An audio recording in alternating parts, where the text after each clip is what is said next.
Oh, I couldn't think of a song off the top of my head. Well, that was Hey, poor choice of words. that kicks us into gear. I always hope there'll be some accidental remark that leads off the show in just brilliant fashion, but not today. Accidental awkward silence is good too. That's our favorite. So, hello, ladies and gentlemen. I'm Dallas Winston. I am joined today by Zane Simon and Connor Rubish, the holy triumvirate, kinda, of BloodyElbow.com. We're going to preview UFC Fight Night 60, Henderson versus Thatch, which is headlined by the welterweight debut of longtime welterweight and former champion in the lightweight division, Benson Henderson. Gentlemen, overall thoughts on the cards, general comments? Oddly enough, I think the prelims are more interesting to me than much of the main card. Because I think there are some really interesting prospect matchups. We got Makovski on the prelims, which I always love to see a top flyweight fight, and Tim Elliott. And then we have like a few uninteresting matchups after that on the main card. But altogether, it's a pretty decent fight night event. Like most of pretty much every fight has either a fun veteran or a good prospect. That's except for Lentz, and I still appreciate what Nick Lentz does. Yeah, I'm not like, it's one of those cards. I would never try to sell this to somebody. Like, I would never turn around and be like, "Hey, you should spend your time watching this." Like, the main event is a fight that I think is going to be well worth watching and tuning in for. But the rest of it, like, it'll be fun. It'll be interesting. I think especially from an analyst and like prospect standpoint, Yeah, this card's got a lot of good stuff to watch. But I wouldn't then turn around and be like, "Hey, casual fan, sit down with me and watch this card for 3 hours." yeah. I'll quantify my statement because I use it all the time, and I'll keep using it for future shows. Whenever I say that something is a good fight night card, what that pretty much means is that if I were to look at if I were to turn on the TV on a Friday night, not having known that a fight was taking place, which is never the case anymore because I have to know that they're taking place. But if that happened, Wednesday night, I sit down, turn on the TV, and I hit guide, and I see who's fighting, I would say, "Oh, okay, I'm happy to watch this." You know what I mean? It's like, if I was surprised by this card, I would be very pleasantly surprised. Yeah, I think that's Basically, it would be a fun night of fights for me to just sit down and relax and enjoy. If you're a hardcore fight fan and thus somebody who is emotionally unencumbered by relationships and other things, then this is a good card to spend on. A good way to spend your Saturday night. A good card to Unfortunately, keep out the unending roar of your horrible existential depression. Yeah. It's great for that. If you have other stuff to do this Valentine's Day, maybe do that. Nothing will push back the void like this fight card. That's right. So the preliminary card overall isn't bad at all. I was going to say is it may be debatable choices to put Kunamoto, Magni, and Kelly Walsh on the main card, but Yeah, that's a little weird. Kelly But then, Walsh more than Kunamoto Magni. Yeah. because Magni deserves it, but I could see both Elliott, Makovski, and Alers Skelly being in place of either of those, really. And maybe I'm just a nerd, but Elliott Makovski to me is going to be a really good scrap. Yeah, I absolutely agree. I think that either of those two fights could. And honestly, I think even the Nick Lentz bout could be there just because Nick Lentz has kind of earned his keep as well. Yeah, I mean, I would even say that I would say Borg Kalidas is like a lesser bout than Magni Kunamoto in terms of. And Prazeres Lee. I mean, I like them, but I assume they weird leave choices. Borg future potential with Kevin Lee and Ray Borg, I was thinking. Yeah, those. I guess. I get Ray Borg because Borg is an exciting fighter, and Kalidas was exciting despite the fact that he's not going to win this fight. But Yeah, that actually seems how this is booked. Is like, what have you done for me lately? Booking. yeah, And that seems to be what's making the main card is guys that have really, even if they're not typically exciting fighters. Like, I don't turn around and think of Kichi Kunamoto. Oh man, he's an exciting fighter, but he's had some big surprising upset wins for the UFC. So I can kind of understand that. Whereas Makovski, as much as I love Makovski, I think in some ways he's kind of disappointed. Like the UFC was like thinking, we've grabbed this guy. He used to be a champion in Bellator. He's going to be a title contender for us, and he's nowhere close right now. I think he probably still will be. Could be. I think he went up. That's not me being down on him. That's like saying, it's just not happening right now. He ran into like the best Jussier de Silva I think we've seen to date. So. And that's a tough matchup for him. And I thought Makovski started really, really strong and showed a lot of improvements from his Bellator run. Yeah. All right, so let's get into it. We're going to, let's see, edge of your seat analysis from those two, not me, along with predictions and betting odds for each matchup. We're going to start off with James Mutasri versus Cody Pfister, which starts on UFC Fight Pass at 7:30 p.m. Eastern. Connor, you look like you're anxious to speak. I'm ready to go. I'm down with this fight. Not for Cody Pfister. He's a short notice replacement. It's nothing against Cody Pfister. He's just a short notice replacement. I find his last name to be strangely unsettling. James Mutasri, on the other hand, has an amazing last name. And holy shit, his nickname is Moonwalker. Yeah. That just blew my mind. That is not. But Mutasri's a fun fighter. He turned in a really good showing against Jake Ellenberger's brother. What's his name? Joe Ellenberger.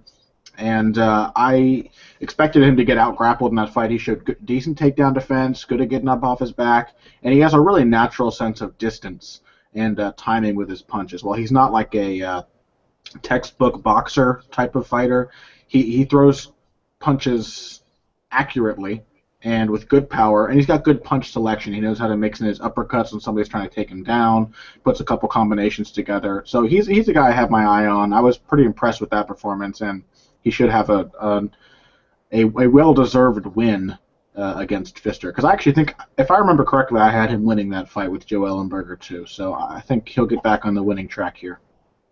I didn't realize Pfister was a replacement. Who was Mutasri originally scheduled to fight? Jake Lindsay, who's been now rebooked against Joe Duffy. Gotcha. Zane, how about it? Yeah, I was pretty impressed with Mutasri, especially considering I think he came into that Joe Ellenberger fight on a week's notice as well. He was the final of the 6 opponents that Ellenberger went through to try to get his debut. So I think whether he won that fight or not, coming in on a week's notice, he did really well, and I expect more out of him this time around. And he's got a good, exciting style, and he trains at a black house, and I think they're gonna keep him polished and prepared. And Pfister, first of all, I want to say that he really needs to make his nickname the Fist of the Lone Star, because he's from Texas, and it makes total sense. It makes total sense. Because right now it's just the Fist, or I think it was Crazy, which Crazy Pfister is. There's a lot of different areas we could go with that, but yeah. I could think of some more inappropriate words to go in between those names. That's what I was hinting at. Yeah, no. That could go all over the place, so to speak. But we're both picking Mutasri.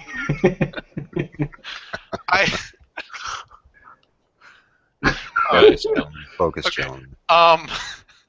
He trains at a really small camp, and he was on a season of Tough. I believe it was Tough Live. It was whichever one had Vince Pichel and all those guys. I think that was Tough Live. He didn't make it past the opening round, and it's weird because he, outside of MMA, he's done a lot of kickboxing and Muay Thai at a regional level, semi-pro kind of stuff. And his striking does not look very good, at least in what little bits of it I've seen. He looks really wild, and most of his offense is sort of a pressure grappling top control offense. And I don't think he's going to do well against Mutasri here. I mean, there's very little tape out there on him, so I may be speaking out of turn here, but just from what little I've seen, I don't see it. And Mutasri is a stable favorite, minus 220 to minus 235. Pfister, the underdog, at about plus 185 to plus 195. That being our lone preliminary fight on UFC Fight Pass, we'll now move forward to flyweights Tim Elliott and Zach Makovski. They're going to lead off the Fox Sports 1 preliminary card at 8 o'clock Eastern. Zane Simon. Oh yeah, this is a good fight. I mean, this is a solid top 15 flyweight fight between two guys that, I think that contrast well in styles. Elliott seems very much prone to a stylistic matchup problem that he keeps facing, where, he's got this very staunch power wrestling. I'm gonna be this kind of constantly immovable object coming forward, throwing high volumes of strikes and then scrambling and looking for takedowns. And against guys that are going to hang back and really kind of pick their shots and stay away from him, that turns some really poor performances in for him, especially against Ali Bagatinov. That was just an ugly fight. But Makovski's more the kind of guy who's going to get in and engage and really try to out-wrestle and outwork Elliott, I think, and just try to be better everywhere and more dynamic and dart in and out and use sort of an in and out style to pick at him and hit takedowns and hit strikes. And I got to pick Makovski to win, but I think it should be a fun fight. I think it's a good matchup, and it's a matchup that should give Elliott some opportunities in that Makovski will be constantly looking to engage him, I think. I think this fight is kind of a stark reminder of how shallow the flyweight division is, because I think both of these guys could afford to have an easy sort of stepping stone opponent at this point.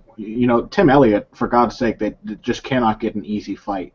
And I like when guys are being tested, but also on just a fan level, you've got to give some guys some confidence building fights in order to get the best performances out of them. You can't just throw them against meat grinder, top-level competition over and over and over and expect them to continue performing at the same level. It's important to have get-back fights. And so I still think this is a great fight. Stylistically, it's very interesting. I'm really interested to see what Zach Makovski will have worked on and improved since his loss to Formiga.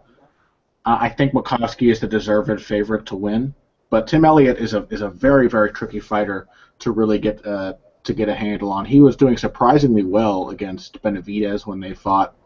He's very tricky. I think he has more power than advertised in his hands. He can pack some pop into his punches when he wants to, and he's just got a really interesting, awkward style. Underrated wrestling, but still, Makovski, too slick, too technical. I'm expecting a Makovski win, but I am also kind of expecting a weird fight, so we'll see how it plays out.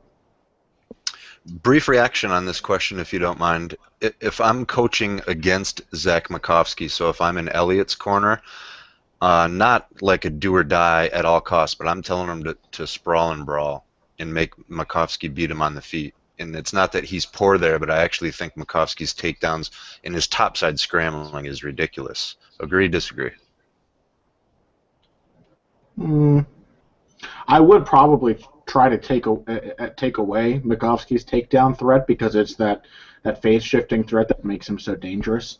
Mm-hmm. But I would also try to, because the thing is, while he's great on the ground, he's also a little risky. He takes some chances in his transitions. He's happy to go for some really off the wall kind of passes and things like that. So he'll give up his back. That's what he did against Formiga, and he'll put himself in risky situations because he's such a good scrambler. But if you can really lock down a position on him mid-scramble or jump on a submission mid-scramble, you can put him in trouble. So it's a tough call. I'd have to really look at Zach Makovski's past opponents to come up with a good game plan for him, because he is a very complete fighter. I would say that pressuring him is definitely a good idea. Yeah. Because it's going to break down his ability to transition, because a lot of his transitions, like I say, are based on his ability to move in and out of the pocket and create a rhythm and then change up the levels of that rhythm.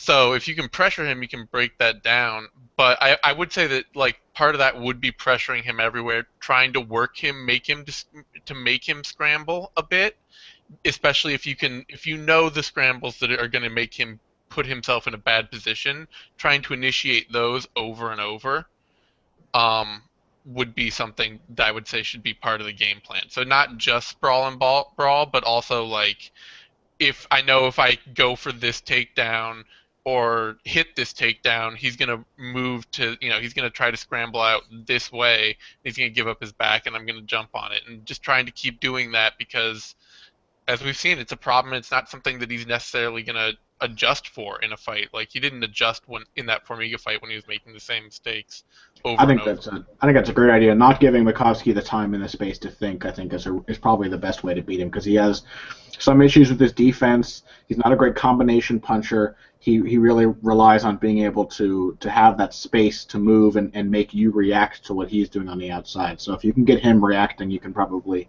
break him down and beat him. And Formiga, surprisingly enough, did that to him in their fight, which is why he won. So.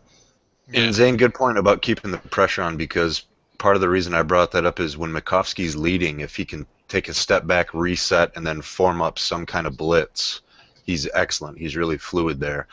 And I think he's fluid because you don't know if he's going to throw hands or change levels. So if you can keep the pressure on, make him react, and then shut down as many takedowns as possible, this is going to be a good fight. I'm really looking forward to this one. I'm a fan of both for different reasons. Elliott's just become kind of a real gritty grinder, and Makovski's really showing some refined technique. Almost dead even on the betting lines. Minus, let's see, man. So Elliott's minus 105 to minus 110, minus 125 on one site. Makovski is at about an average of minus 110, and he's also minus 125 on one site. So that's about as even as you'll see it on the betting lines. Moving forward, Chas Skelly, kind of a nice surprise. He's taking on Jim Alers. Whose turn is it? Connor, I think? Sure.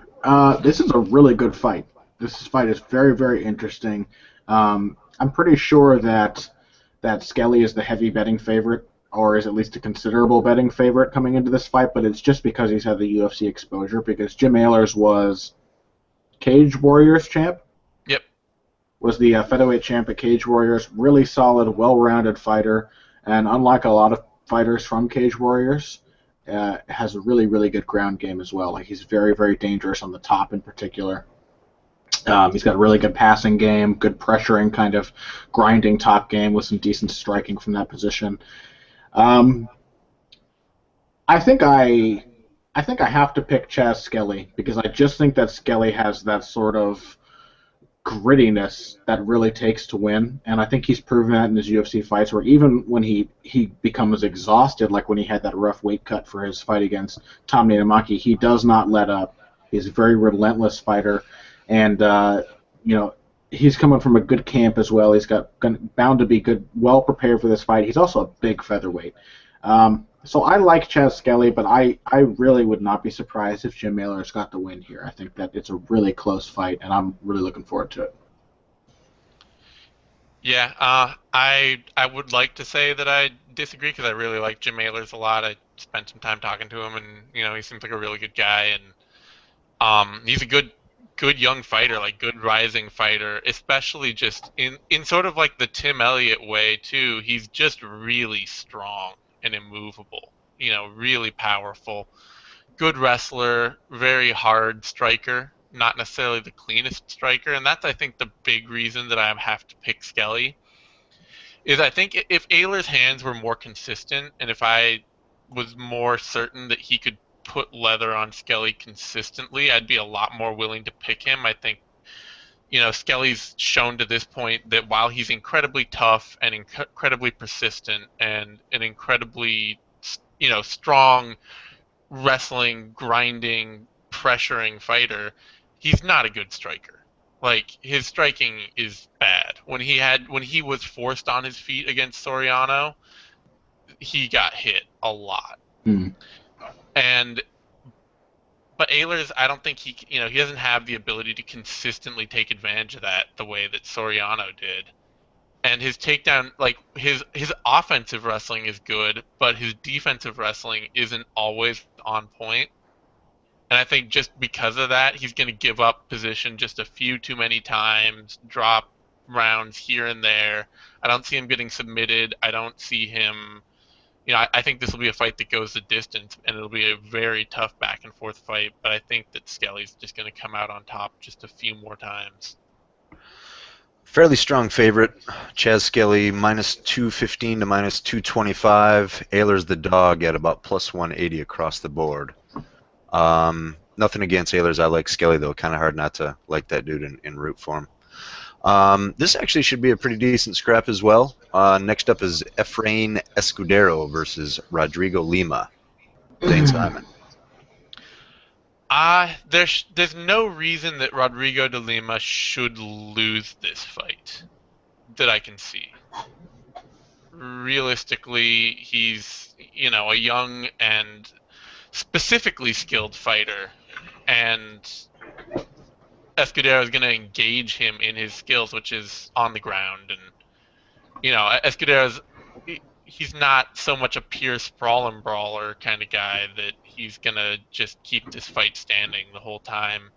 And I think Lima is a much better and more active grappler. That said, Lima's also a really ugly striker, and there is this feeling that he may be one of those Brazilians who doesn't strike well and doesn't wrestle incredibly well, and so you've pretty much put yourself an extremely limited offensive range. But he's really aggressive, and I just don't think I don't think Escudero is at a point where I would pick him to compete with somebody who is as young and aggressive and consistent as De Lima is. Yeah, I have to fully agree there. I almost feel like I'm picking this fight based on how unimpressed I am with Efrain Escudero more than how impressed I am with De Lima. Not that De Lima is a bad fighter, but Escudero has really looked unimpressive lately. Has not done very well against any kind of top competition. He looked god-awful in his last fight. I mean, it was a dull fight where he didn't even seem to be trying, and I don't think it's because he doesn't care. I think it's that he just doesn't really know how to win his fights consistently these days. He doesn't understand what his avenues to success are, and so he just kind of goes in there and does whatever, and either gives up a decision, or if the guy's really bad, he wins. And I don't think that De Lima is really bad. In fact, I think that the big advantage here for De Lima is that he's young and has, like Zane said, a specific skill set from on which to base his game, and his youth and his athletic ability kind of gives me the feeling that he has improvement yet to come, that we can expect more from him. Well, at this point, I don't think we can ever expect more from Efrain Escudero than what we've seen already. In fact, I think we can probably expect less each time out. So I have to pick De Lima. It's not like a sure lock, but unless Escudero really turns things around and puts in the polar opposite of the performances he has been turning in lately, this should be De Lima's fight to lose. Clarifying question. Is it De Lima or just Lima? I thought it was Rodrigo Lima. No, it's De Lima. I should even just say it's Rodrigo Monstro. That's the easiest thing to say. All these Monstros. What about Rick Monstro? I know that Monstros are like it's the Brazilian Pitbull, except that Pitbull is already the Brazilian Pitbull. It's the Brazilian Sugar. Yeah. Betting lines are dead even on this one, almost mirror of the Elliott Makovski fight. For whatever it's worth, I would maybe be a little higher on Escudero's chances here, and kind of for Zane, how you broke down Lima. Not that I give Escudero like a B to B plus everywhere, and I think it might be a scrappy fight if he can, keep things on the feet. Like you said, he's not a sprawl and brawler, but I can see him making grinding out an ugly decision by keeping it upright. I think there's a point that Escudero may have been BB plus, but I don't see that anymore. Yeah, it's like I have the same feeling. I think when we discussed Escudero's last fight, his UFC re-debut, I was also operating on like some Efrain Escudero nostalgia, and had some idea of he can do what he used to do, but he hasn't for a few years now been able to bring out that old fire that used to make him such a good fighter, because in his prime he was a good fighter. What was his debut fight? back in the or his re-debut, his last one? Leonardo Santos. It was an ugly, miserable fight. Yeah, it was. A lot of, I'm a Leo Santos fan, and a lot of his fights are really ugly. If he doesn't gas, it's always it's tough to be a Leo Santos fan. But anyways, betting lines are almost dead even. I mean, a mixture of -115 to -105 for both fighters all the way across the board. That's actually even tighter than the Elliott Makovski fight. The only thing I would say that's kind of weird about this fight too is that for De Lima, he's 23. He started fighting professionally. His first recorded bout is 2004. Is it really? Yes. So he was 12. That's how they box in Mexico. It's really yeah, no shit. So he's got to feed his family at home, I guess. How is that even possible?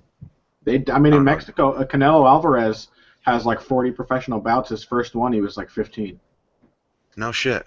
Yep. Interesting. In Thailand, they fight when they're 10 years old. So. Yeah, that's Thailand, though. What a blasé derogatory statement. Well, no, they're kicking trees right out of the womb. You watch Thai videos, and there's like 4- and 5-year-olds just, round kicking the shit out of a tree. They're breeding killers. That wasn't supposed to be. Was that derogatory? It's Thailand. I just like the fact that you off the cuff were like, yeah, that's Thailand. Well, maybe a long time ago back on the Underground, someone posted a bunch of videos, and everyone was commenting. Like, there were, like fucking small children, just, picture perfect Thai technique. Like, just out in the yard, belting trees with it. So, granted, we have kids who box as amateurs as like 8-year-olds. It's not like a big cultural phenomenon, but we do have like 8-year-old boxers who look good. Been to a number of Muay Thai fights between children in the U.S. I don't have a problem with it. In the U.S. you have? Yeah. Interesting. All right, we're getting a little off target here. Let's go back. This is the final fight on the Fox Sports preliminary card. Nick Lentz versus, how do you say this guy's first name? Levin? Levon. Levon. Levon. Makashvili. Who's it up? I'll follow your guys' lead on that one.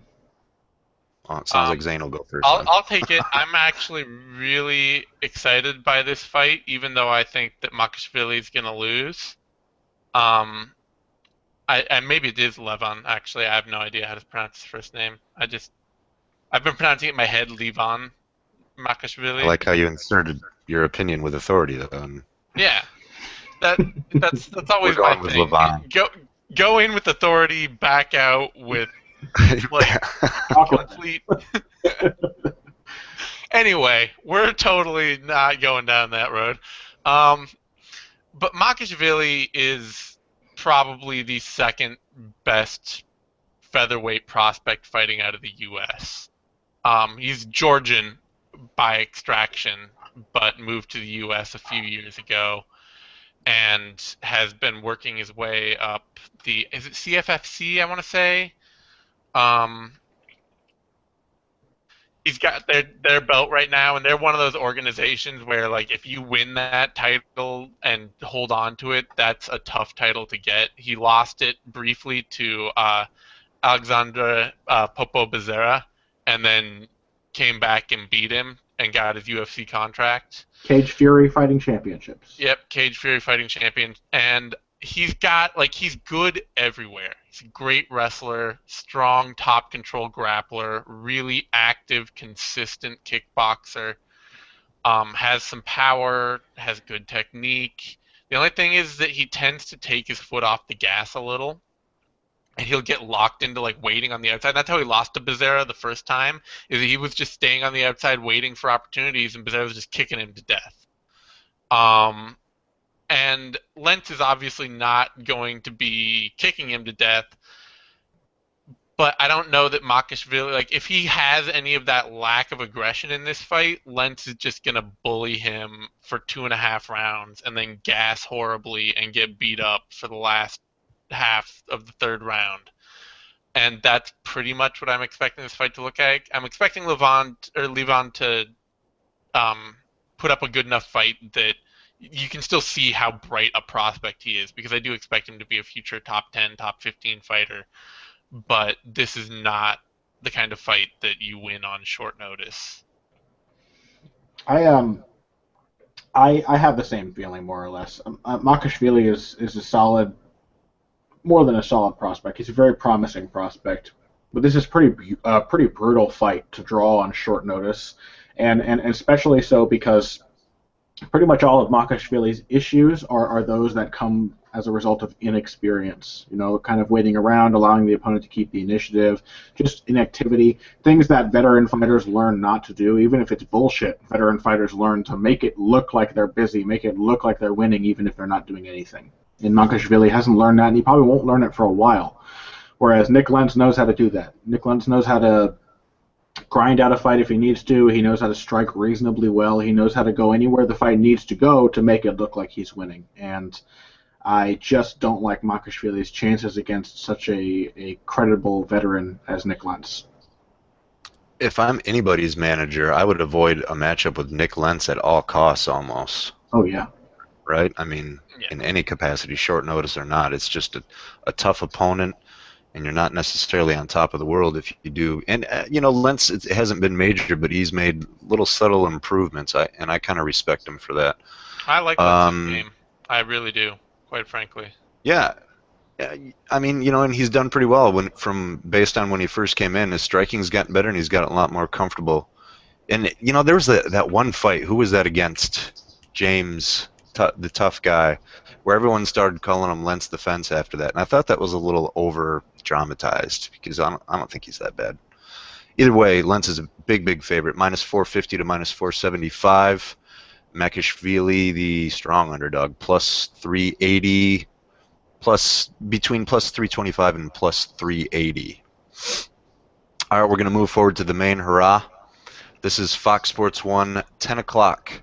Opening up the main card, prospect Ray Borg versus Chris Kalades. Connor, I think you're up.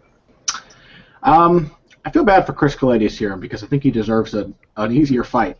Ray Borg is a really hot prospect right now. Kalades looked really good against Paddy Holohan last time out, especially on, 6 days notice he took that fight. And it just turned in a really great performance. But Holohan's a guy with known holes in his game, known to be wild and leave a lot of openings and not have the consistent approach of a more well-rounded fighter, which Ray Borg does have. Borg doesn't throw volume, much like Holohan, but he times his strikes very well.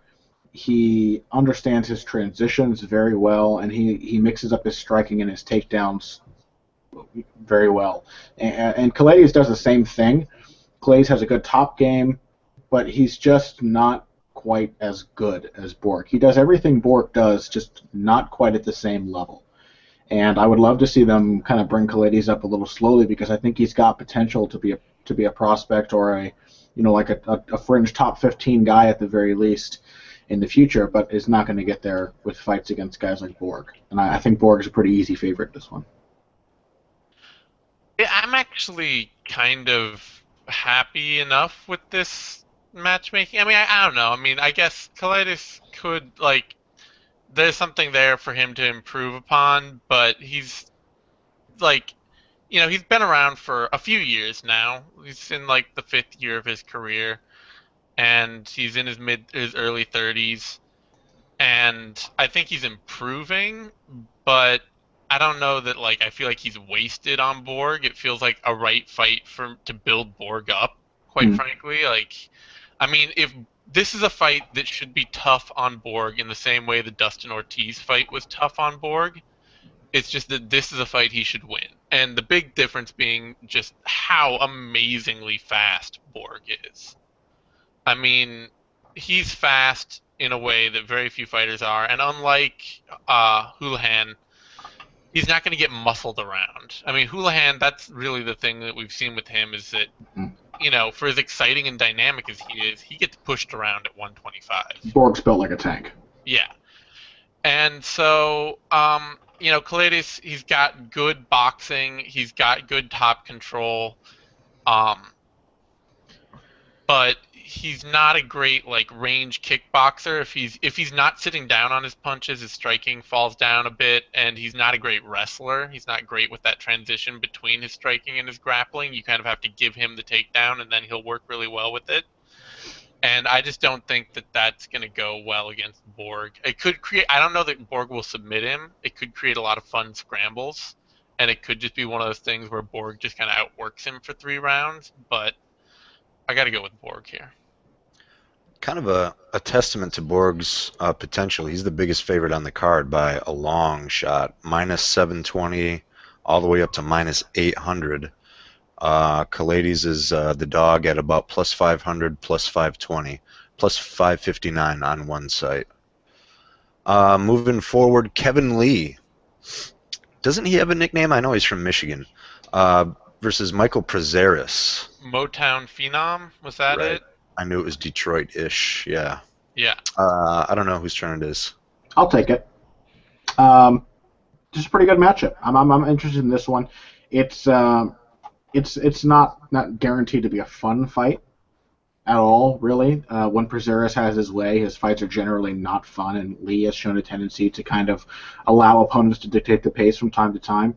But it is an interesting fight, and it's both of these guys are prospects, and a win for either of these guys. This is basically these guys are both on the same level. So if one of them beats the other, that's a credible win to add to your resume and an opportunity to get a step up in competition.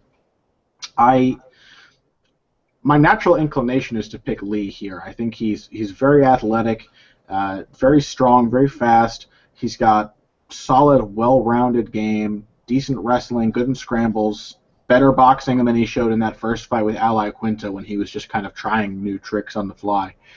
And so I think he is a deserved favorite here. But Prazeres is not a joke. He's a very tricky fighter in that you kind of get the feeling that he's only got his takedowns and he's got to stall you against the fence and pull you down, and then he'll like uncork a series of punches that are like, okay, he actually knows how to strike as well. He's not really bad in any phase, and he relies so much on his wrestling that you kind of forget how good he is on the feet sometimes.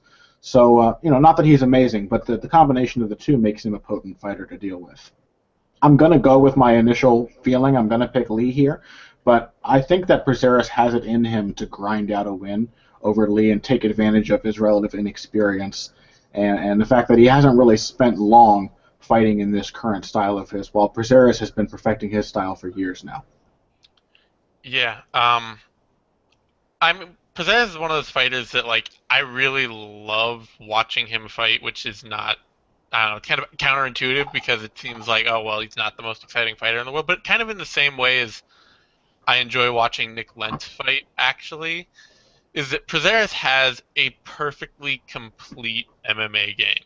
Like, his skill set, everything fits together perfectly. Mm-hmm. He's a monster in top control. He's got an incredibly powerful double leg, and then he's a power puncher. And all of those flow one to the other to the other. And they all work in harmony, and I love that. Like, I love watching fighters who have built a skill set that they can make work really well, and that makes him a great kind of gatekeeper test in the lightweight division. He's the kind of guy maybe you know what he's gonna do, but he's really hard to stop from doing it. And Lee is, I don't know, it's tough because Lee's definitely a fighter on the rise. He's improving. He looked much better against John Tuck. I expected him to struggle in that fight, and he did not. Yeah. And he's got obvious physical talent. But unlike Tuck, Prazeres is not going to be somebody that can be really muscled around easily. It's not somebody who can be, I think, is easily athletically bullied, at which point it does become more of a situation of well, how good is your takedown defense? How capable is your striking defense? How well can you keep somebody off of you who's basically just a bowling ball with a fist on it? And I don't know, I think I'm going to pick Prazeres here. I like him, and I think he's got the kind of style that's going to make this fight ugly. He might gasp by the third round, but I could see him taking the first two and then dropping that third on the way to a unanimous decision. Just random observations. I think this is really sensible matchmaking for both of these guys at this point. Kevin Lee, I think, is young enough where I hope we do see it, but we could expect to see vast improvements or really different shades, kind of like we have thus far. I would probably pick him to win, maybe a little bit biased, but I would actually, I think Prazeres should be, I wouldn't bet on this, first of all, but I think just because Prazeres has such a proven style, and it puts a little bit more of a burden on Lee to adjust, because he's shown pretty decent offensive and defensive wrestling and striking, but he's going to have to tie all three of those together and synchronize them in order to beat Prazeres. So I actually really like this matchup. Kevin Lee is the slight favorite, minus 150 to minus 160. Prazeres the dog, plus 120 to plus 135. I would probably flip those were I making the betting odds. But either way, close fight and should be a good one. Up next, Daniel Kelly versus Patrick Walsh. No idea where we're at. This fight should be on the prelims. I mean, that's pretty obvious, right? There's a number of fights in the, like Makovski, Elliott is an obvious choice over this for a main card bout. I don't really understand the decision making. I guess they feel like they have to give some rub to guys who are on the Ultimate Fighter. I don't know. It's not a very good fight, to be quite honest. Both guys are kind of similar, except that Walsh is younger. And I'm going to just go ahead and give Walsh the advantage based on that. I thought Kelly's last fight was really weird with Luke Zachrich. I felt like, well, maybe I shouldn't say this, but it almost looked like Luke Zachrich took a dive. It was a very strange fight where he just kind of had his way with an opponent who didn't really seem to want to be there. So I don't know. Walsh, not as good as Kelly on the feet, which is really saying something, but he's young, athletic. He's younger than Kelly anyway, and he's got a really solid takedown game.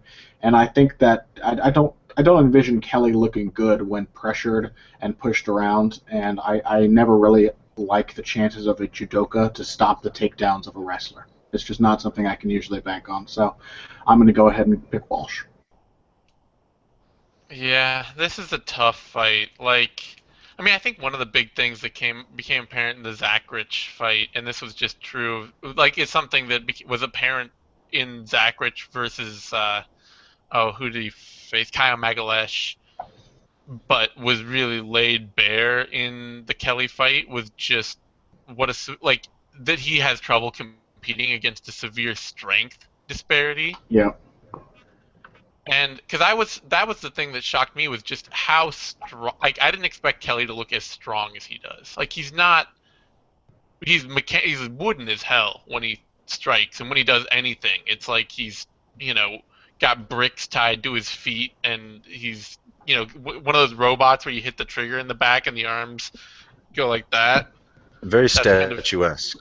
Very statuesque. But he's also really strong. Just old man really strength. Powerfully built.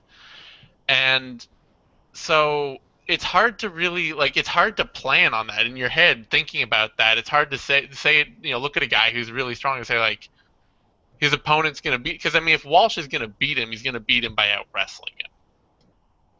And if Kelly's just too strong for him to out wrestle, then this becomes a really weird, ugly fight that's really hard to adjust for. My thoughts on this fight is that it's going to be a throwback fight in the worst possible way, where we have two guys who can't take each other down and engage in a horribly ugly kickboxing match.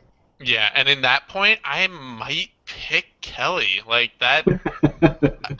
That's the thing, is that I really that is such a tough, ugly fight to predict, and I don't know. I guess I'll take Walsh because it makes no, I don't know. I'll go with Kelly. Why not? Just for the hell of creating some interesting picking, and still doesn't make the fight interesting.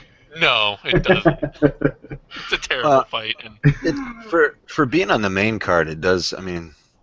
It's slightly reminiscent of a fart in church, but maybe we're a little harsh, and Mr. Kelly and Mr. Walsh will prove us wrong. I would love that. I would too. I always love that. I would love if either of these guys made that their nickname. Fart in church. As long as I Daniel get Fart in Church royalties. Kelly. I love it. Walsh is the favorite. Minus 175 to minus 185. Kelly the dog, not far behind. Almost plus 150 unanimously across the board. All right, moving forward. Next fight. I can't remember. Kunamoto. This is Kunamoto. I gave him no chance whatsoever, and he won his last fight by rear naked choke. Correct? Who was that he beat? He won his last fight by terrible split decision. Yeah, against Walsh. That was against Walsh. The other Walsh. The other Walsh. The big hulking Walsh. He won his fight before that against Daniel Sarafian via rear naked choke, and he looked really good in that fight. That was the one where we gave him no chance. Yeah. Yeah, I don't think I gave him a ton. I gave him a little more against Walsh. But hey, either way, I remember when they first signed him, I was like, this is bizarre. I mean, there's a lot of different guys to pick, but hey, there you go. Kunamoto shut my stupid American mouth. He's taking on Neil Magny. Somebody go. I lost track. All right. This is absolutely a fight that Kunamoto is not going to win. Like, if he got he got the DQ against Luis Dutra. He submitted a wildly inconsistent and massively drained Daniel Sarafian, and then he barely beat, but not really, a Richard Walsh, a very limited Richard Walsh, who's really only a power brawler, and when he can't brawl with power on the inside, doesn't have a lot of other tools. I mean, I sort of said, like, I remember watching that fight and thinking that it looked like Kunamoto's girlfriend threw a bottle at Walsh at a Slayer concert, and then Kunamoto was, like, suddenly forced to fight him. It was like, oh god, I don't want to fight this dude. Took me a minute to grasp that analogy, but I got it. But we've been there, right? We've all been there. Kunamoto was in the car with his girlfriend, and she flipped some dude off, and then he had to fight to defend his girlfriend's life. Yeah, that's sort of where we are. And Walsh was, because Walsh, he's bald, and he's got that big beard, and he's just angry as hell. And Kunamoto was just like. So the fact that Kunamoto won that fight doesn't, I'm no higher on him because of it. And Magni is just too well developed at this point. He's still got some weird things that he does that don't always fight to his strengths.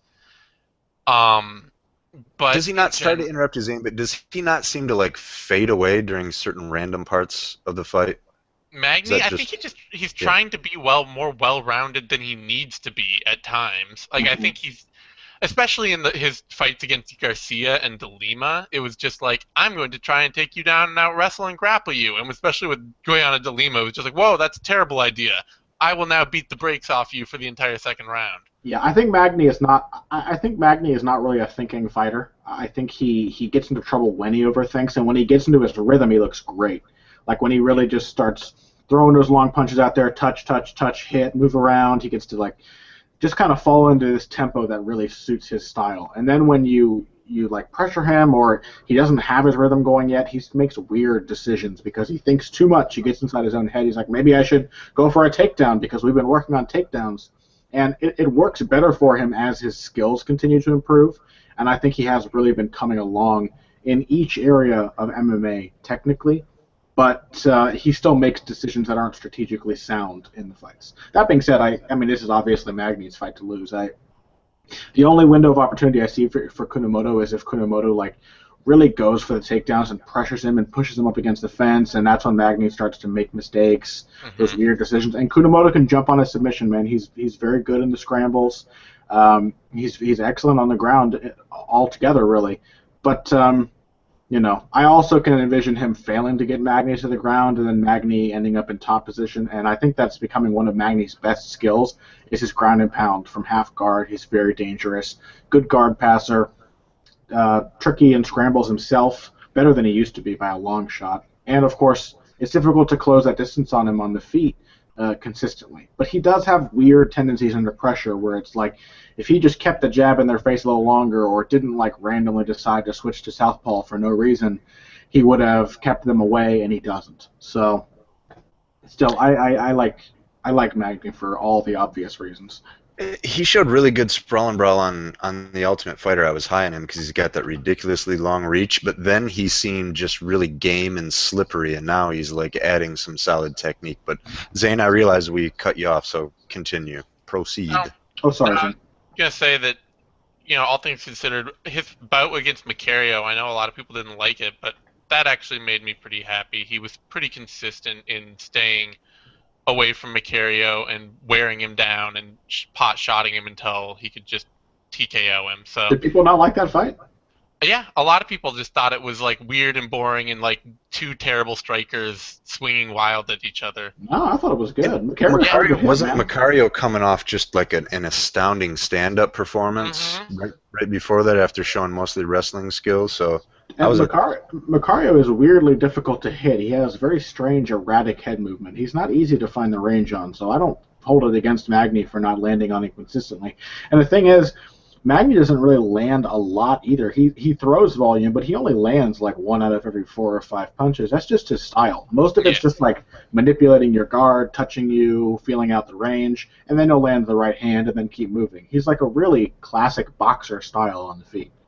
I actually think that's really smart. You can throw a lot of strikes without really the intention of connecting solidly, I mean, he's just making you react. His gloves are in your face. Like you have to. It's his way of keeping the initiative and getting into that rhythm from which he fights so well. You have to be reacting to him because he's so much longer and taller than you. Zane, I want to make sure you got your say on that. We kept I'm good. on your dick. There's no way Kunamoto wins this fight. I think that's all that anybody really needs to know. I would actually give him a slight chance just because of that's why I brought up Magni every once in a while fading away a little bit, and Kunamoto is a really savvy and experienced grappler. The other thing is he's also not the type necessarily to shoot a Hail Mary single or double from outside and then either I get it or I don't. He can kind of more cautiously and methodically close range and look to clinch up. I mean, it should be. So Magni started out as a sprawl and brawler. He showed a lot of different things, and now this would be a good test of his roots because this should be just good old-fashioned sprawl and brawl. And I think if he does that, he should be. He's the second biggest favorite on the card, minus 560 to minus 600. Kunamoto, the dog, at plus 400 to plus 450. Most of those are like plus 435 range in there. All right, we're coming down to the last two, co-main and main event.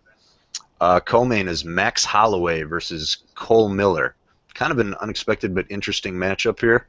I love this fight. Talk about it. Yeah, I've got good feelings about this matchup. Cole Miller has been really, really solid with his striking lately. The performance he had against Sam Sicilia, granted he's been out for a long time. That's a really big X factor for him here. But the way he outboxed Sam Sicilia in his last fight? Mm-hmm. In his last fight, like a year more than that ago. It was really impressive. He showed great use of the jab, nice 1-2, really, really good distance management. And while Sicilia is not a great boxer in terms of setups and things like that, he is a dangerous guy who will cut off the cage and throw bombs. And Sicilia kept him away, didn't fold under pressure. He struck like he took his veteran experience and applied it to a skill set that traditionally he has not been very good at. So I like that. Granted, Max Holloway, not Sam Sicilia. He's a different breed of pressure fighter, throws a lot of volume, and has pretty solid defense as well. He will come at you, avoid the punches you throw to keep him off, and then land 3 or 4 punches while you're stuck trying to get your back off the cage. The interesting thing here is that Miller does have that reach advantage. It's not as considerable against Holloway as it is against most opponents, but it is more than Holloway is used to dealing with because he himself is usually the longer fighter. So it's going to be an interesting test, but Holloway's been improving each time out. I'm expecting an action fight. I really am expecting a lot of good fun on the feet, and if this fight does go to the ground, both of these dudes are crazy in scrambles. Cole Miller, deadly from the guard. Max Holloway, quite underrated on the ground himself. So I'm picking Holloway, but I'm really looking forward to the fight just in terms of it being a fun contest. So before we turn it over to Zane, I think Cole Miller just likes to fuck with everybody every now and again because he had the Sicilia fight where his striking looked amazing. Do you remember, like a couple years before that, he absolutely tuned up Ross Pearson on the feet? Yeah? No? I mean, yeah, his striking looked phenomenal. weird flashes of brilliance, and then Cole Miller's a weird fighter, but he's always fun to watch. That was also Pearson injured his knee in the middle of that bout too. That was part of that.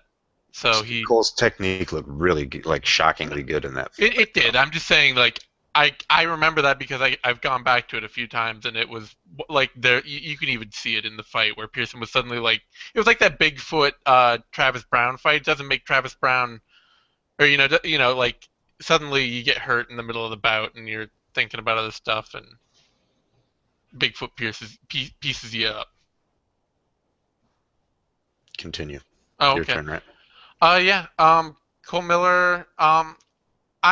I definitely am looking forward to this fight, and I do think that Cole Miller's improved himself enough to be multi-dimensional enough to make it a fun fight everywhere, and probably not get knocked out. Maybe like that. I think that's. I mean, actually, I don't know. Yeah, he hasn't been knocked out since 2009. He was knocked out by Jeremy Stevens and Efrain Escudero. And I do think that this is one of those fights where Miller's going to be competitive for a round, maybe even 2 rounds, and then it's just going to start taking its toll eventually. Being on the slight losing end of all of the exchanges is just going to start to add up, and I think he's going to lose a decision. He might take a late TKO, but I just think Max Holloway is on too much of a roll, and his style is really coalescing well into something that really works for him. He's got this thing where he's starting to figure out how to put volume on people, and then as it starts to hurt them, to turn it up and turn it up and turn it up until he's really hitting solid shots everywhere and breaking people down. And I don't think Miller's quite prepared to deal with that. All right, 2 random questions for the panel. Try to keep it somewhat brief if you can so we don't go too far off. The advantage for Holloway standing versus Cole Miller on the ground, fairly equal?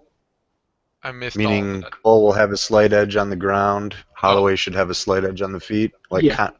They have the same advantage relative to each other in each of those phases. Yeah, you agree with that? Yeah. Zane, you too?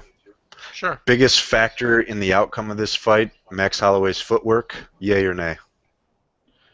Miller's got decent footwork, but yeah, probably. I think it's really Holloway's pressure is the biggest factor in this fight, which I guess that does come down to footwork, but also volume and the ability to slip and evade punches while moving forward. I think that's Footwork really / movement. Sorry to interrupt you, but that's kind like of intelligent pressure or like aggressive defense. Like that's really the key to his victory here. And I think that while Miller does have that big advantage on the ground, I don't really see this fight going to the ground. So yeah, I would say it's probably Max Holloway's consistent reactive takedown defense, because I think that's what he's going to end up getting hit with a lot, is that he's going to find himself coming in aggressively and having Miller shoot under his hands and look for a takedown, and it'll be all about Holloway's ability to stuff those and continue to work and continue to stay in the fight and in close, and then disengage and back out and like reset and go after that again and again and again. That's kind of what I see as important. So I guess real quick, number 3, do you guys see Holloway then as the aggressor in this fight? Because I kind of pictured him laying back a little bit and waiting for Cole to come in. I see Holloway. I think the more and more as we see him develop as a striker, we see that his tendency is to be a volume, kind of a swarmer, but also somebody who has a counter-puncher's mentality coming forward. He kind of likes to make you react to his light punches so he can counter your response with a heavy shot. Holloway's a pretty big favorite here, minus 370 to oh geez, I was going to say minus 400, but he's up at minus 450 on one site.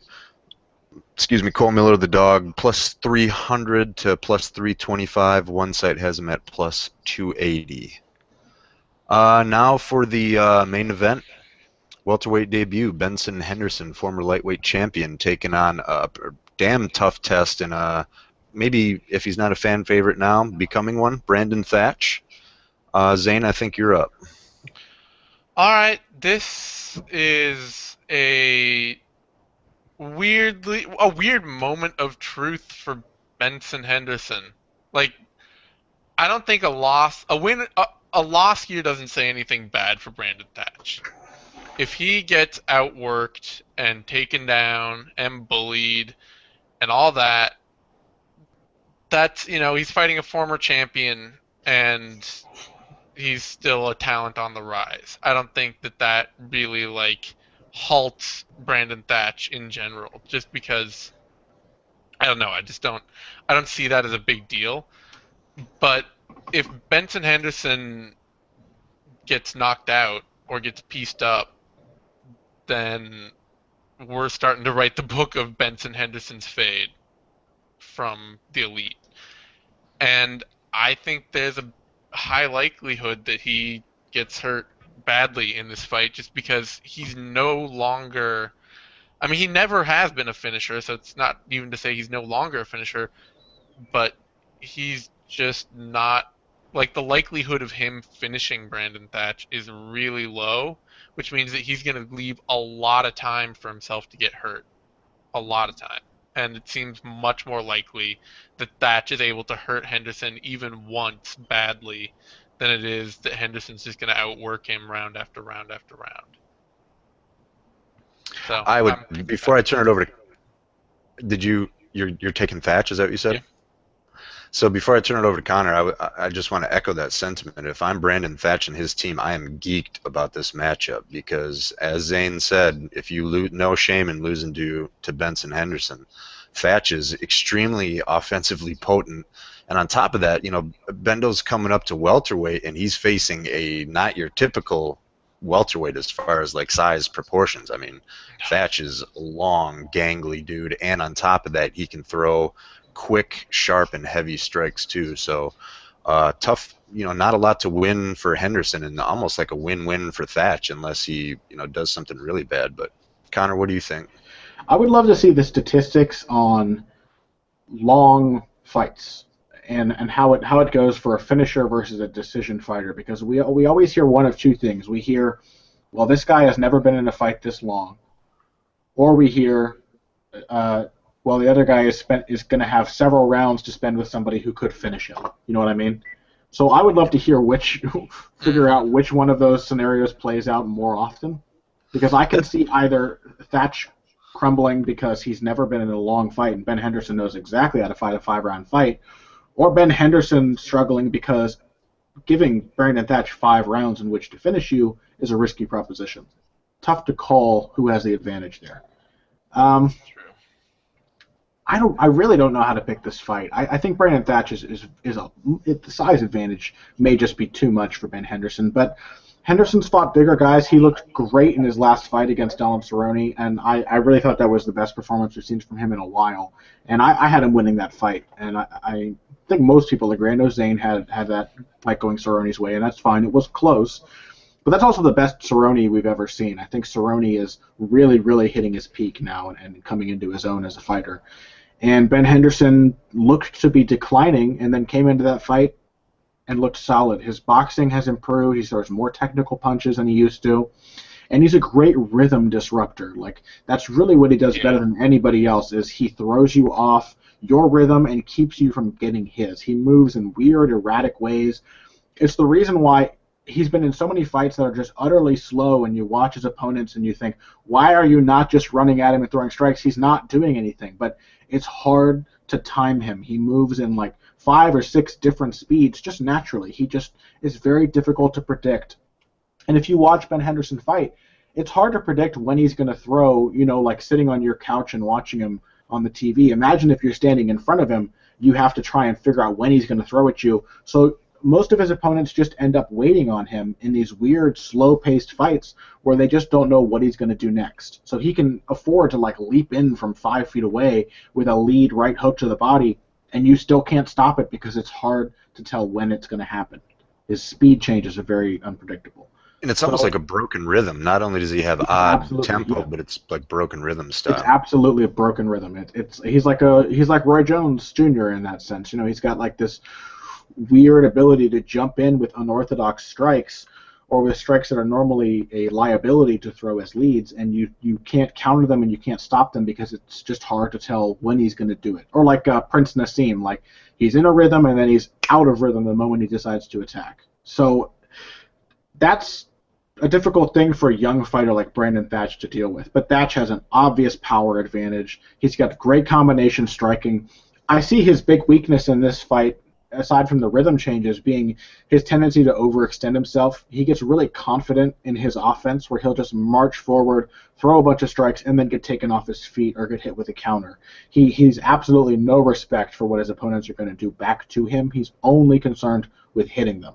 And so that could be an issue, especially for a guy who's this long. He's probably used to keeping people away in the gym without much effort.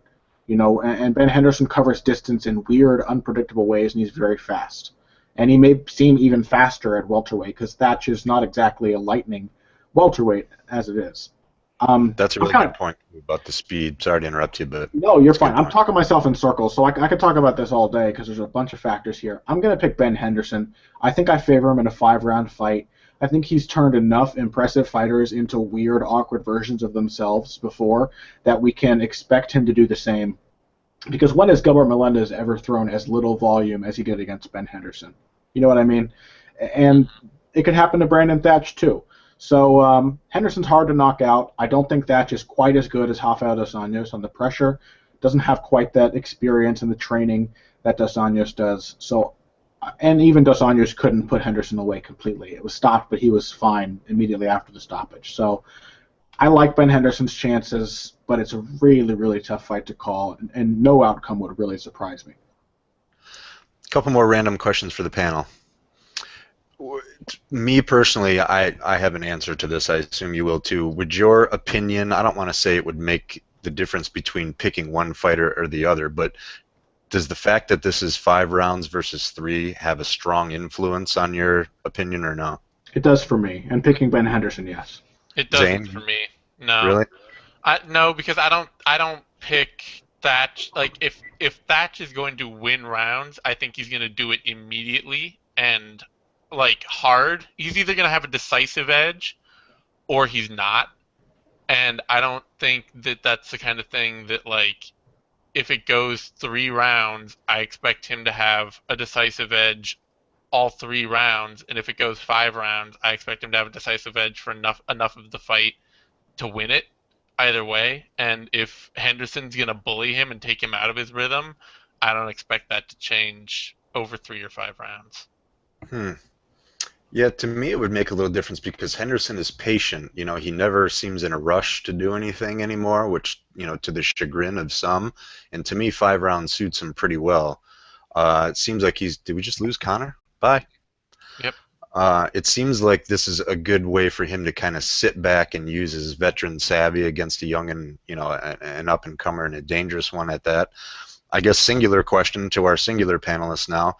Do you see Thatch being his, you know, the aggressor like he usually is, or maybe, you know, having a little bit more caution? Was it you who was talking about him overextending on his strikes, or Connor? That was Connor. Because I do agree with that, and I think it's something he's got to be careful with. So I picture him being just a tad more cautious. You? I hope he's not more cautious, because I think his greatest chance for success lies in a lack of caution. Because I think that the biggest thing that Henderson does to win fights is trick you into being cautious, is make you feel like there's a threat that doesn't necessarily exist. And, I mean, what he did with Cerrone throughout that whole fight to do that, and this is something that he could do to Thatch and could totally change the tenor of this fight, was hit those little thigh kicks. And they didn't necessarily hurt Cerrone, but every time Cerrone came forward, every time he saw Henderson come forward, he expected that kick. And it broke his rhythm a lot. It broke Cerrone's ability to consistently put pressure on Henderson a lot. So, I mean, that's kind of the trick with Henderson, is that he wants you to not be aggressive. I mean, you look at his losses, especially that Rafael dos Anjos loss, but at Pettis one as well. Like, a lot of that comes when his opponent just says, screw it, I'm just going to throw and move. I'm going to throw through you regardless of what I think you're going to do. You know, when Pettis just started to say, okay, I'm just going to throw these body kicks, and I'm just going to throw a bunch of them. And that started to hurt Henderson to the point that Henderson came forward and, you know, went for that takedown and got submitted. And with Dos Anjos, he was just like, I'm just going to march forward and, you know, march through what you're doing, throw this flying knee. And, you know, even Cerrone, to some respect, like, as much as Henderson was throwing those kicks, when Cerrone actually did just pressure Henderson and come forward throwing 3 or 4 strikes, he usually landed at least 2 of them and didn't get hit hard in return. And I think that's the key to beating Henderson. So I really don't. I hope that Thatch isn't more cautious, because if he is, he will lose. I'm glad I asked, actually, because that's a fairly intriguing opinion. Maybe Bendo does want you to be, because usually when he's a tricky guy, so I would lean towards cautioning a guy against just barging right forward. But you're right, the guys who have thrown caution to the wind and just, instead of trying to like crack the riddle, just gone after him, have had a lot of success with that. Connor, did you hear that question? Oh, I dropped out for a second there. What was the full question again? It was just your opinion on whether Thatch is going to come out balls to the wall, coming forward as aggressive as he usually is, or whether he'll choke that down a little bit. I don't think he will, but I agree with Zane that he should. I think that aggression and that pressure is really, really key. I don't know if I would say that Dos Anjos threw caution to the wind in his fight. Dos Anjos is a very good fighter in terms of keeping himself over his feet and staying balanced and cutting off the cage. And I'm not sure how. I'm sorry to interrupt, but I think that's a rare talent, because I'd say Dos Anjos is really aggressive, but he does it without being really sloppy. Yeah, and that's kind of the calling card of Cordero's fighters these days, is really good, constant pressure, but with intelligent technique to back it up. Like Chris Weidman fights the same way. Chris Weidman cuts off the cage really well, has constant pressure, but doesn't make himself inadvertently exposed or anything like that in the process. I think, however, that Thatch would be best served to be aggressive and come at Ben Henderson. I don't think he will. I imagine his coaches are going to tell him to be cautious and watch out for Henderson, try not to get taken off his feet, because they probably think that one of Henderson's best chances is on the ground, and he hits good reactive takedowns. Mm-hmm. So I am expecting Thatch. That's kind of part of why I also feel like Henderson will win this. I'm expecting Thatch to inadvertently fall into Henderson's pace. Yeah, and I'm expecting him to fight like he usually does, but I think either are equally likely. I agree. I do think a lot of the fight hinges on the amount of pressure that he's willing to put on. You could say it about any fight, but will the first round not be extremely telling in this fight? Because I don't know whether Thatch is going to be surprisingly methodical, surprisingly aggressive, and if he's going to get his hooks into Henderson, it would seem he would at least do it or show shades of it in the first. Yeah. Yeah. I think the first round is really going to tell us everything we need to know about this matchup. Which is also why I was saying that I don't think it's going to make a difference over 3 or 5 rounds. I think that what we see in the first round is probably what we're going to get out of this fight, one way or the other. I wouldn't rule out the possibility of a strong first round by Thatch, and then Henderson's tempo just kind of gradually taking its toll on him. But either way, it's kind of weird, but I'm actually really excited for this main event. I'm always excited to see Thatch, and this is kind of an intriguing matchup. It's a little bit like a one-off, which I don't mind. I wouldn't mind it every once in a while if a fighter like Henderson went up a weight class and took a fight like this. Last weird question: is that something that you guys wouldn't mind seeing a little more of? I love it. And people say that it doesn't happen in MMA because the weight divisions are so much further apart than they are in boxing. But it used to happen in boxing when the weight divisions weren't as close together as they are. There didn't used to be all of the junior and super and light divisions in boxing. When Henry Armstrong was a 3-crown champion, he was a champion of 3 divisions. They were all about 10 pounds or more apart. I mean, he went from lightweight to welterweight, and that's a 12-pound difference. And he was he also the featherweight champ? I can't remember. I'm embarrassing myself, but I can't remember what divisions Henry Armstrong was champion in. But he was a champ in 3 divisions at once, and all of those divisions were about 10 pounds apart from each other. So it is possible, and it makes, I mean, what a statement for a fighter's legacy when he can move up 10 or 15 pounds and win a fight. It really says something about a fighter's skill, and I think there's no truer test of a fighter's skill than beating the brakes off of a guy who's much larger than you. Yeah, I think too. I mean, I think that the reason we don't see it more often is because of the incredibly ridiculous amount of value that's been placed on weight cutting in MMA.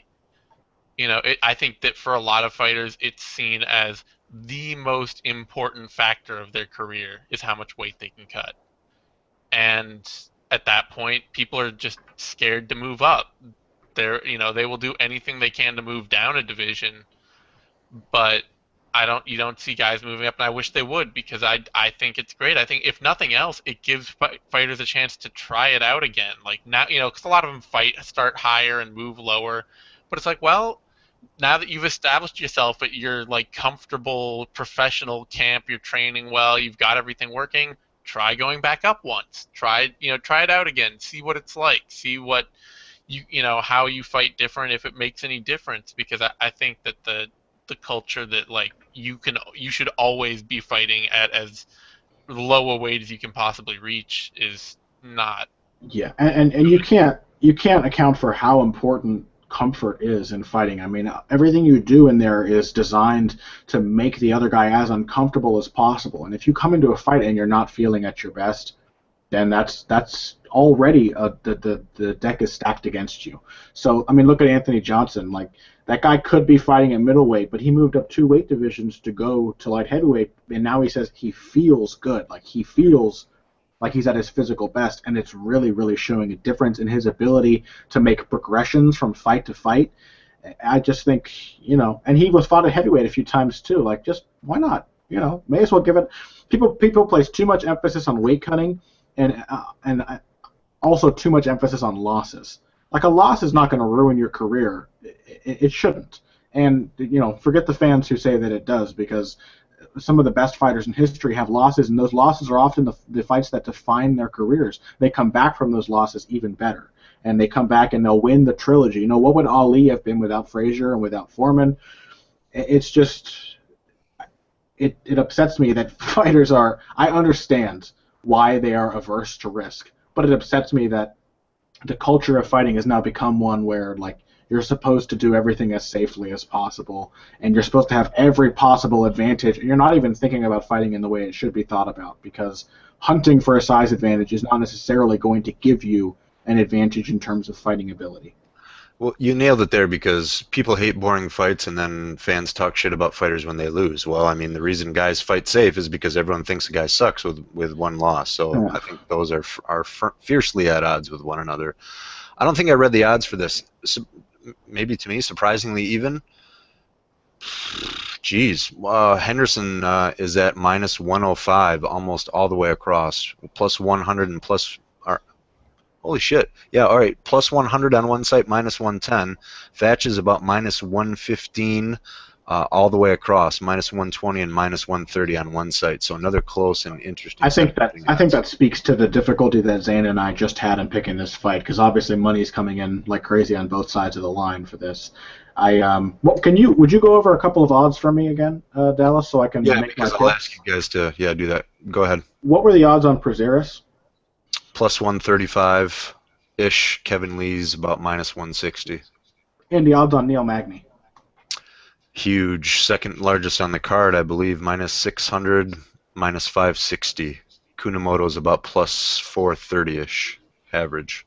All right. Well, okay. So here are my picks. I like Muntasiri at minus 220. I think you could probably place a pretty sizable bet on that. He's got a really clear avenue to victory over the Fist. I like Jim Alers or Michel Prazeres. I think you should really pick one of those to make it your underdog bet. Both of those guys have a pretty good shot of winning their fights. Prazeres may be the better bet, but Alers is also being criminally overlooked, so his odds are more tempting. People are really not understanding how good he is, and that's why he's such a big underdog at plus 180. So I'm going to go ahead and say a small bet on Jim Alers at plus 180. I think is a pretty solid bet. And then I think I might like Neil Magny at minus 560. I think that's actually not a bad bet. I don't really see how Kunamoto's going to win, but it's tough. This is actually, I guess, after the fact, it makes me feel good things about this card, because there's not many fights that are easy, obvious, one-sided fights. Not many. So Yeah. competitive matchups. Still, I like Magny. Whatever. I'll put a unit on Magny at minus 560. Why the hell not? That would be a miracle fight for him to lose. I would be really shocked. I'd be happy to lose $100 on Neil Magny losing to Kichi Kunamoto. It's that unlikely to happen. Also, wasn't Zach Makovski like a very slight favorite? About dead even. They're both Yeah. within I minus might 105 to minus 120. I might say put something on Makovski there, just because I think that he's more likely, he's somewhat likely to beat Tim Elliott. Yeah, you know what? I'm switching it. Don't bet on Magni. Bet on Makovski. Slight underdog odds on Makovski. I think is a good call. I think he does have the advantage over Elliott. Yeah. Magni. Weird, I wouldn't personally bet on any of those.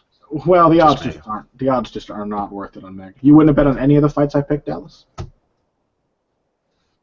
But see, I bet differently. It's more of a philosophy. I prefer to throw. I like chance bets a little more. You know what I mean? So I look at some odds that are like way overinflated, and I mean, okay, I'm not gonna even mention anything like, you know, direct people to follow this info. But to me, Ray Borg's really inexperienced, in that minus 700 in that range just makes me a little nervous for a fighter who isn't super experienced, proven, reliable.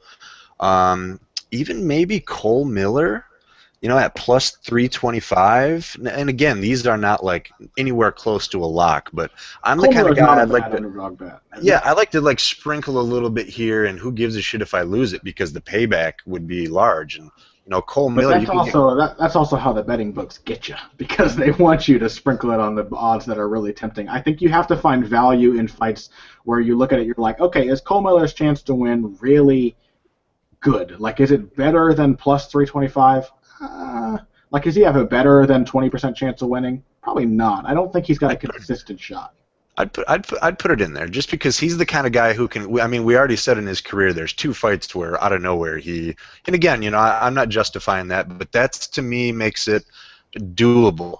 And I'm the opposite. Like, when I see 2 guys in the negative, those are fights that I usually won't. But you know, I'm like, ooh, you know, that's pretty much a coin flip. So just different philosophies. Hopefully, people out there can appreciate both. But we need to wrap this sumbitch up. Closing comments: sell yourself, sell your bodies. Connor Rubish, go.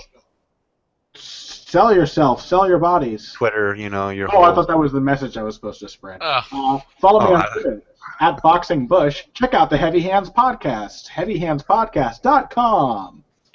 Nice infomercial voice. I love that. Zane? Yeah, you can find me at Zane Simon. Be doing the MMA Prospectus tomorrow afternoon, so stay tuned for that. Oh, and check out my Mike Tyson video. Sorry to step on you, Zane, but I can't. No. Go for it.